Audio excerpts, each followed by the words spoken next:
Hi, എൻ്റെ പേര് Jayadevi Sunilkumar. Welcome to my YouTube channel. ഇത് എൻ്റെ അമ്മയുടെ റെസിപ്പിയാണ് ഞാൻ ഇന്ന് ഉണ്ടാക്കുന്നു.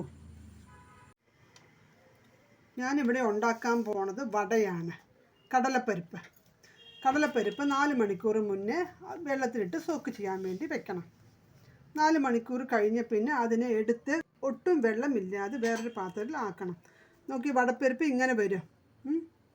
കടൽപ്പരിപ്പിന് നമ്മൾ പാലക്കാടിലത്തെ രീതിയിൽ വടപ്പരിപ്പ് എന്നൊക്കെ പറയും. ഓക്കെ, 2 ചെറിയ സവോള ഇതുപോലെ കുഞ്ഞതായി കട്ട് ചെയ്ത് വെക്കണം. അപ്പോൾ 200 ഗ്രാം വടപ്പരിപ്പാണ് ഞാൻ എടുത്തിരിക്കണം. അതിന് 3 പച്ചമുളക് കുഞ്ഞതായി കട്ട് ചെയ്തിട്ടുണ്ട്. എരിവ് വേണ്ടവർക്ക് വേണച്ചാൽ 1-2 പച്ചമുളക് ചേർക്കാവുന്നതാണ്. ചെറിയ ഇഞ്ചി കുഞ്ഞതായി കട്ട് ചെയ്ത് വെച്ചിട്ടുണ്ട്. ഒരു 3 കറിവേപ്പില ലീഫ്, പുതിന ഇല, കൊത്തമല്ലി ലീഫ് നമ്മൾ മിക്സിയിലോട്ട് ഇടുന്നു. എന്നിട്ട് അതിനെ ഒന്ന് ഗ്രൈൻഡ് ചെയ്യുന്നു. ഈ കടലപ്പരിപ്പ്, വടക്കുള്ള പരിപ്പ് ഒത്തിരി അരയാൻ പാടില്ല. ഈ പരുവത്തിന് അരയാൻ പാടുള്ളൂ. ഓക്കെ, ഇത് ഞാൻ കുറച്ച് മാറ്റി വെച്ചിട്ടുണ്ട്. ഇതെല്ലാം അരിഞ്ഞ് കഴിഞ്ഞ പിന്നെ നമ്മൾ ഇതിനെ ഇട്ടൊന്ന് ഇളക്കും.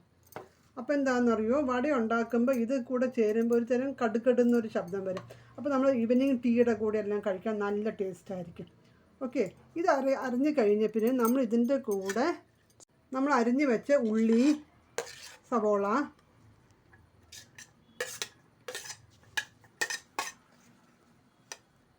പച്ചമുളക്, ഇഞ്ചി,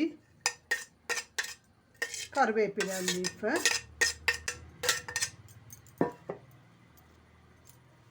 കൊത്തമല്ലി ലീഫ്, കൊറിയാൻഡർ ലീഫ് ഇതെല്ലാം ഇട്ട് ജസ്റ്റ് ഒരു അടി അടിക്കണം. ഓക്കെ, ഒത്തിരി അരയ്ക്കാൻ പാടില്ല, പേസ്റ്റ് ആവാൻ പാടില്ല. പേസ്റ്റ് ആയിക്കഴിഞ്ഞാൽ അതിൻ്റെ ടേസ്റ്റ് പോവും, പിന്നെ രുചി വ്യത്യാസം വരും. അപ്പോൾ നന്നായിരിക്കത്തില്ല. ഈ കൊറിയാൻഡർ ലീഫും മിൻറ്റ് ലീഫും വേണമെന്നുള്ളവർക്ക് ഇട്ടാൽ മതി, അല്ലെങ്കിൽ ഇടേണ്ട ആവശ്യമില്ല. പക്ഷെ അത് ഇടുമ്പോൾ നല്ല രുചി വരും. ചിലവർക്ക് അതിൻ്റെ ടേസ്റ്റ് ഇഷ്ടപ്പെടത്തില്ല. ഇഷ്ടമില്ലെങ്കിൽ പിന്നെ അതിടേണ്ട ആവശ്യമില്ല. പിന്നെ ആവശ്യത്തിന് ഉപ്പ് മസ്റ്റ്. അത് ഇടാൻ മറന്നുപോയി, ഇപ്പോഴാണ് ഓർമ്മ വന്നത്. അതും ആവശ്യത്തിന് കേട്ടോ. ഈ പരുവത്തിൽ നമ്മൾ അരച്ചെടുക്കണം. നമ്മൾ അരയ്ക്കുന്നതിന് മുമ്പ് കുറച്ച് വടപ്പരിപ്പ് കുറച്ച് മാറ്റി വയ്ക്കണം. അത് നമ്മൾ അതിലോട്ട് മിക്സ് ചെയ്യണം.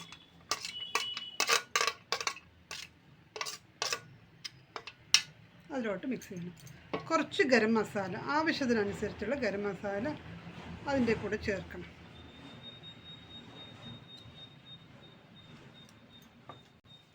നല്ലപോലെ ഇളക്കി എല്ലാം ഒന്ന് ഒരു പരുവത്തിൽ സെറ്റ് ചെയ്ത് വെക്കണം. ഇത് കഴിഞ്ഞിട്ട് ഒരു 10 മിനിറ്റ് കഴിഞ്ഞിട്ടേ ഉണ്ടാക്കാൻ പാടുള്ളൂ. അപ്പോൾ എല്ലാം ഒന്ന് സെറ്റായിട്ട് നന്നായിരിക്കും. പറയുമ്പോൾ തന്നെ എൻ്റെ വായിൽ കൂടി ഇങ്ങനെ വെള്ളം മൂടുകയാണ്. ഇതിൻ്റെ കൂടെ ഒരു ചായയും ഒക്കെ ഉണ്ടെങ്കിൽ എന്ത് സൂപ്പറായിരിക്കും എന്നറിയോ. ഇവിടെ നല്ല മഴ വേറെ പെയ്തുകൊണ്ടിരിക്കുക. അപ്പോൾ ഇവനിങ്ങനെ ആ മഴയും വടയും ഒരു ചായ ഉണ്ടെങ്കിൽ ഒത്തിരി നന്നായിരിക്കും. നമുക്ക് ആസ്വദിച്ച് കഴിക്കാൻ പറ്റുന്ന ഒരു ഈവനിങ് സ്നാക്സാണിത്. ഓക്കെ, ഇനി ഒരു 10 മിനിറ്റ് ഇങ്ങനെ ഇരിക്കട്ടെ. പറഞ്ഞതൊക്കെ മനസ്സിലായില്ലേ? ഇതുപോലത്തെ കാര്യങ്ങൾ നമ്മൾ ചേർക്കണം. നമ്മുടെ 10 മിനിറ്റ് കഴിഞ്ഞു. നമ്മുടെ വടക്ക് അരച്ച് വെച്ച മാവെല്ലാം സെറ്റായി ഇരിക്കുന്നു. ഇനി നമ്മൾ ഗ്യാസ് കത്തിക്കുന്നു, പാൻ വെക്കുന്നു. വെച്ച ചീൻചട്ടി ഒന്ന് ചൂടായി കഴിഞ്ഞ പിന്നെ എണ്ണ അതിലോട്ട് ഒഴിക്കുക. ഏതെണ്ണ വേണമെച്ചാലും ഉപയോഗിക്കാം. ഞാനിവിടെ കോക്കനട്ട് ഓയിലാണ് ഉപയോഗിച്ചിരിക്കുന്നത്.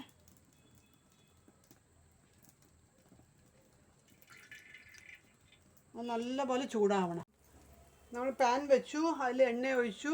എണ്ണ നല്ലപോലെ കാഞ്ഞിരിക്കുന്നു. അത് എണ്ണ ആയോ എന്ന് അറിയാൻ വേണ്ടി നമ്മൾ കുറച്ച് അതിലോട്ട് ഇങ്ങനെ ഇട്ട് കഴിഞ്ഞാൽ മതി. അപ്പോൾ അതാണ്ട് നല്ല ബബിൾ പോലെ വരുന്നില്ല. അപ്പോൾ എണ്ണ റെഡിയായി. എന്നിട്ട് നമ്മൾ കുറച്ച് മാവ് എടുക്കണം. ഇത്രയും മാവ് എടുക്കാൻ പാടുള്ളൂ. വലിപ്പം വേണമെന്നുണ്ടെങ്കിൽ അതിനനുസരിച്ചിട്ട് കുറച്ച് മാവ് അധികം എടുക്കുക. അല്ലെങ്കിൽ ഒരു നെല്ലിക്ക വലിപ്പത്തിൽ മതി മാവ്. എന്നിട്ട് ഇങ്ങനെ വെക്കുക. ചിലവർ പ്ലേറ്റിന് മുകളിൽ വെച്ചെടുക്കും, ചിലവർ പ്ലാസ്റ്റിക് പേപ്പറിനകത്തിടും, ചിലവർ ഇലയ്ക്കകത്തിടും. ഏതാ നമുക്ക് കൺവീനിയൻറ്റ് അതിനനുസരിച്ച് നമുക്ക് ചെയ്യാം. എന്നിട്ട് ഇങ്ങനെ ആക്കിയിട്ട് ഇതിനകത്തോട്ട് ഇങ്ങനെ ഇട്ടാൽ മതി. കൈ സൂക്ഷിക്കണേ, ഇടുമ്പോൾ എണ്ണയിലോട്ട് കൈ മുട്ടല്ലേ. എണ്ണയിലകത്ത് കൈ മുട്ടിക്കഴിഞ്ഞാൽ കൈ പൊള്ളിപ്പോവും. ഇതാ ഇങ്ങനെ വെച്ചിട്ട് ഇങ്ങനെ ഇടാം. തിളച്ച് വരുന്നതുകൊണ്ടിരിക്കുന്നുണ്ട്, അതിൻ്റെ കളർ മാറുന്നു. നമ്മൾ ആദ്യം ഇടുമ്പോൾ ഒരു വൈറ്റ് ആയിരുന്നു, ബ്രൗണിഷ് കളറിലോട്ട് വരുന്നുണ്ട്. കണ്ടോ? ഈ പരുവം ആവുമ്പോൾ അതിന് തിരിച്ചിടുക. കണ്ടോ?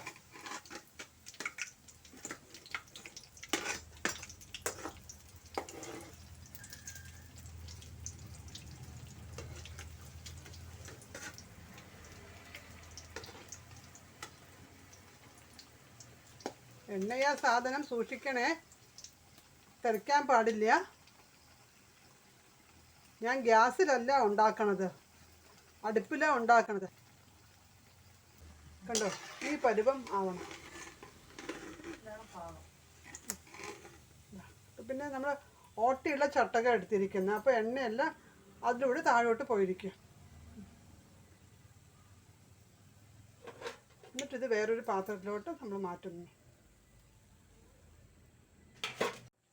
നമ്മുടെ സ്വാദിഷ്ടമായ വടയും ചായയും റെഡിയായിരിക്കുന്നു. എല്ലാവരും ഷെയർ ചെയ്യുക, അഭിപ്രായങ്ങൾ കമൻറ്റായി രേഖപ്പെടുത്തുക. Thank you.